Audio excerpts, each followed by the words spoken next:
Our justice system must never be about vengeance and revenge.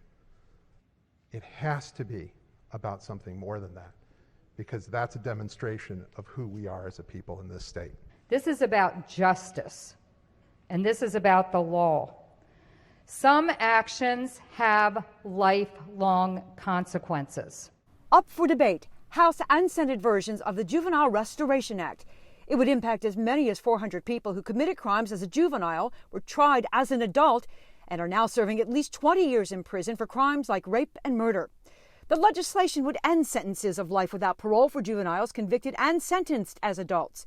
It would allow for sentences less than the required minimum, and it would allow for a reconsideration of a sentence after the individual had served at least 20 years. This legislation goes beyond our neighboring jurisdictions that already have this law in place in DC and Virginia at 15 years. The mental state and the brain development of a juvenile is very, very different than an adult. Our Supreme Court says that, and this bill will align our state with the Supreme Court.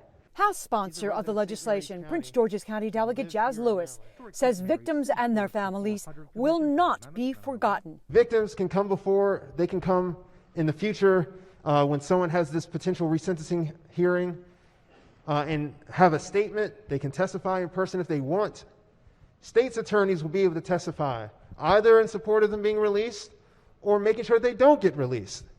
There is no guarantee in this bill of anything other than a potential opportunity. Despite repeated efforts to amend the legislation, I have an amendment. I have an amendment at the desk. I have an amendment at the desk. the results were the same. Clerk will take the call.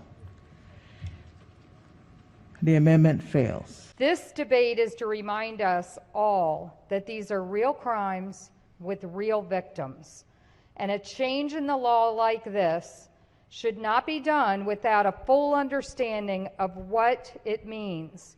There are some crimes and some criminals that we believe life should mean life. It's an opportunity. Because if you believe in this system, which I don't have a lot of faith in,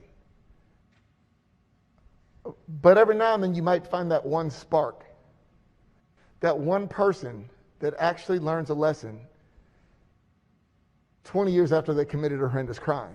With the Senate giving final approval to the legislation today, it now heads to the governor's desk. I'm Sue Copen for State Circle.